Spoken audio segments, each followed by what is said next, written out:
बिहार में एक बार फिर बनी एनडीए की सरकार। नीतीश कुमार के नेतृत्व वाले राष्ट्रीय जनतांत्रिक गठबंधन के उम्मीदवार 243 में से 125 सीटों पर रहे विजयी। राष्ट्रीय जनता दल यानी कि आरजेडी का इंतजार 5 साल और बढ़ गया है। जनता ने बिहार की सत्ता का ताज एक बार फिर सजा दिया है नीतीश कुमार के सिर पर। एनडीए की बहुमत हासिल करने के साथ ही नीतीश कुमार के लगातार चौथी बार मुख्यमंत्री बनने की राह हो गई है साफ। हालांकि इस बार जदयू को नहीं मिली 2015 जैसी सफलता। बिहार चुनाव में एनडीए की जीत दर्ज करने के बाद पटना में भाजपा कार्यालय के बाहर लगाए गए पोस्टर्स में बिहार वासियों को दिया गया धन्यवाद। बिहार विधानसभा चुनाव में बहुमत मिलने के बाद बुधवार को मुख्यमंत्री नीतीश कुमार के घर होने वाली है बैठक। आरसीपी सिंह, अशोक चौधरी सहित पार्टी के बड़े नेता होंगे शामिल।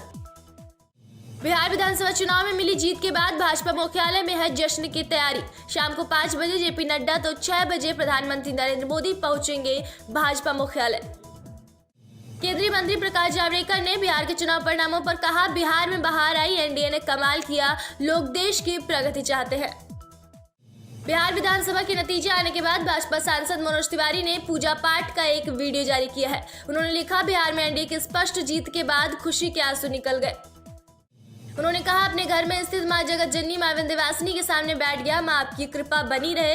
बिहार के महान मतदाता भाई बहनों का कोटिशः धन्यवाद। केंद्रीय मंत्री और भाजपा नेता अश्विनी चौबे ने कहा, पार्टी ने तय किया है कि चाहे जो भी हो मुख्यमंत्री नीतीश कुमार ही रहेंगे। Nitish Kumar man of the match है। लोजपा के राष्ट्रीय अध्यक्ष चिराग पासवान आज सुबह 1 बजे करेंगे प्रेस कॉन्फ्रेंस। लोजपा को केवल 1 सीट पर मिली है जीत। बिहार के उप मुख्यमंत्री और भाजपा नेता सुशील कुमार मोदी ने कहा कि राष्ट्रीय जनता दल चुनाव में मिली हार को स्वीकार करने के लिए तैयार नहीं है और अब वो अपनी हार का ठीकरा ईवीएम पर फोड़ेगी। एक प्रेस कॉन्फ्रेंस में उन्होंने कहा, राजद वही पार्टी थी जिसने चुनाव का विरोध किया था, लेकिन जब राहुल गांधी ने ईवीएम को मोदी वोटिंग मशीन कहा तो मुझे यकीन था कि राजद भी अपनी हार के लिए ईवीएम को दोषी ठहराएगी। एनडीए की जीत को लेकर शिवसेना ने तंज कसते हुए कहा, चुनाव में जिसकी हार हुई है वो बिहार सरकार यानी नीतीश बाबू की हुई है। कांग्रेस के वरिष्ठ नेता और राज्यसभा सांसद दिग्विजय सिंह का कहना है कि देश को बर्बाद होने से बचाने के लिए नीतीश कुमार को भाजपा और संघ का साथ छोड़कर तेजस्वी का साथ देना चाहिए। दिग्विजय सिंह ने कहा, भाजपा संघ अमर बेल के समान है, जिस पेड़ पर लिपट जाती है वह पेड़ सूख जाता है और वह पनप जाती है। सरकार और प्रशासन द्वारा लगातार किए जा रहे प्रदूषण रोकने के उपाय भी दिल्ली एनसीआर की हवा को सुधार नहीं पा रहे हैं। बुधवार को दिल्ली के कई इलाकों में वायु गुणवत्ता सूचकांक दर्ज किया गया 400 के पार। दिल्ली में हवा की गुणवत्ता लोगों के स्वास्थ्य पर डाल रही है नकारात्मक प्रभाव। केंद्रीय प्रदूषण नियंत्रण बोर्ड के अनुसार आज भी राजधानी के कई इलाकों में हवा की गुणवत्ता बहुत खराब श्रेणी में की गई है दर्ज। बिहार विधानसभा चुनाव के साथ ही कई राज्यों में हुए उपचुनाव के नतीजों ने भाजपा को बड़ी राहत दी है। पार्टी ने मध्य प्रदेश में अपने दम पर बहुमत का आंकड़ा हासिल कर चैन की सांस ली है, तो यूपी में सीएम योगी आदित्यनाथ अपनी पकड़ साबित करने में कामयाब रहे हैं। वहीं गुजरात में भी भाजपा ने अपने मजबूत पकड़ फिर से साबित की है। उपचुनाव में भाजपा को कई राज्यों में सीटों का लाभ मिला है। 58 सीटों पर हुए उपचुनाव में भाजपा ने 40 सीटों पर कब्जा किया है।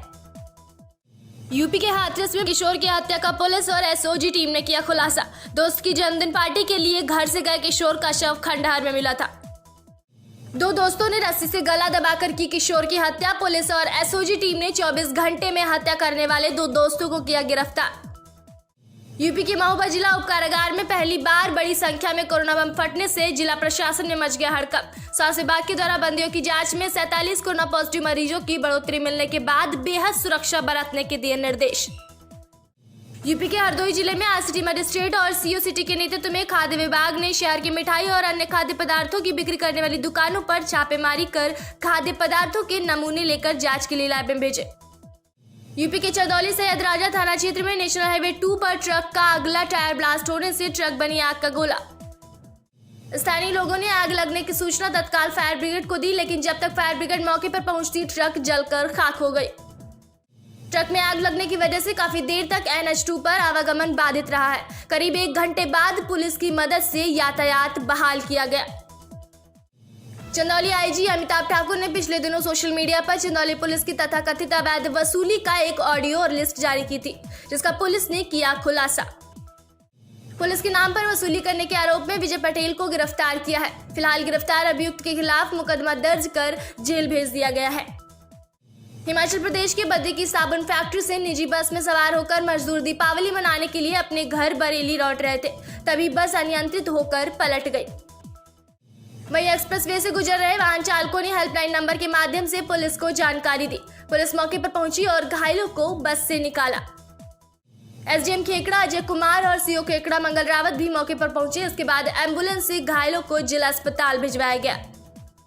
डीएम शकुंतला गौतम ने बताया कि 28 लोग घायल हुए हैं, जिनमें 5 की हालत गंभीर होने के कारण मेरठ कर दिया गया है रेफर। यूपी के मैनपुरी की ज्योति रोड पर एक टेंट व्यवसायी की कारखाने में लगी भीषण आग। पुलिस के आलाधिकारियों सहित दमकल की कई गाड़ियां मौके पर मौजूद। एक व्यक्ति की जलकर हुई मौत। जान बचाने को छत से कूदे 3 लोग हुए घायल। राहत और बचाव कार्य में स्थानीय लोग भी जुटे। फेरी सेवा के जरिए लोग समुद्र मार्ग का इस्तेमाल कर सकेंगे और दोनों स्थानों के बीच दूरी रह जाएगी मात्र 60 किलोमीटर। हजीरा में एक टर्मिनल का निर्माण किया गया है और सभी तैयारियां हो गई हैं पूरी। यह सेवा 8 नवंबर को आरंभ होगी और टिकटों की बुकिंग कल यानी सोमवार से हो जाएगी आरंभ। जो बाइडन और कमला हैरिस की जीत पर पेरिस की मेयर एनी हिडाल्गो ने कहा कि बाइडन की जीत जलवायु की आपात स्थिति से लड़ने की कार्रवाई से कहीं ज्यादा खूबसूरत प्रतीक है। Welcome back America. शासन ने निजी मेडिकल व डेंटल कॉलेजों की फीस तय कर दी है। पिछले सत्र की तुलना में फीस में 10 से 20% तक की हुई है वृद्धि। चुनाव हारने के साथ ही डोनाल्ड ट्रंप 28 साल के बाद अमेरिका के दूसरे राष्ट्रपति बन गए हैं, जो दूसरे कार्यकाल के लिए नहीं पहुंच पाए white house. British PM Boris Johnson ने कहा कि जिस तरह भगवान राम राक्षस राज रावण को हराकर लौटे थे तो लाखों दियों से उनका स्वागत हुआ था, ठीक उसी तरह इस दिवाली हम लोग भी कोरोना के खिलाफ जीत हासिल करेंगे। जॉनसन ने प्रधानमंत्री कार्यालय से अपने संदेश में कहा, भारतीय समुदाय ने सुरक्षित दिवाली मनाने के लिए काफी त्याग किया है और इस महामारी से लड़ने में प्रशासन को भी सहयोग दिया है। ब्रिटिश पीएम जॉनसन ने कहा, निश्चित रूप से आगे बड़ी चुनौतियां हैं, लेकिन मुझे लोगों की संकल्प शक्ति, लड़ने की क्षमता और समझदारी पर भरोसा है कि हम इस बीमारी से पार पा लेंगे। भारत में फास्टैग को लेकर सरकार का बड़ा फैसला। अब 1 जनवरी से सभी नए और पुराने वाहनों पर होगा जरूरी। देश में कोरोना के हालात में तेजी से हो रहा है सुधार। ताजा आंकड़ों के मुताबिक भारत में कोरोना के सक्रिय मामलों में लगातार आ रही है गिरावट। कोरोना से रिकवर होने वाले मरीजों की संख्या देश में 79 लाख के पास पहुंच गई है। देश में अब करीब 5 लाख सक्रिय मामले बचे हैं। एम्स निदेशक डॉक्टर गुलेरिया ने बताया कि आम लोगों को कोरोना की वैक्सीन के लिए 2022 तक करना होगा इंतजार। भारतीय बाजारों में कोरोना वैक्सीन उपलब्ध होने में 1 साल से ज्यादा लगेगा समय। कोविड का टीका सबसे पहले डॉक्टर्स, नर्स, पैरामेडिक स्टाफ और आशा वर्कर्स के अलावा एमबीबीएस डॉक्टरों को लगेगा। प्रायोरिटी लिस्ट में दूसरे नंबर पर हैं फ्रंटलाइन वर्कर्स, जिन्होंने महामारी के दौरान संभाली व्यवस्था।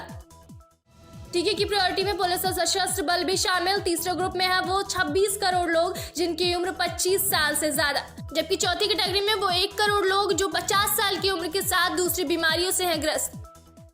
5 देशों भारत, अमेरिका, जापान और ऑस्ट्रेलिया के संयुक्त नौसैनिक युद्धाभ्यास का दूसरा चरण 17 से 20 नवंबर तक होगा। आईएनएस विक्रमादित्य और अमेरिकी सुपर कैरियर निमित्ज सहित ऑस्ट्रेलिया और जापान भी लेंगे हिस्सा।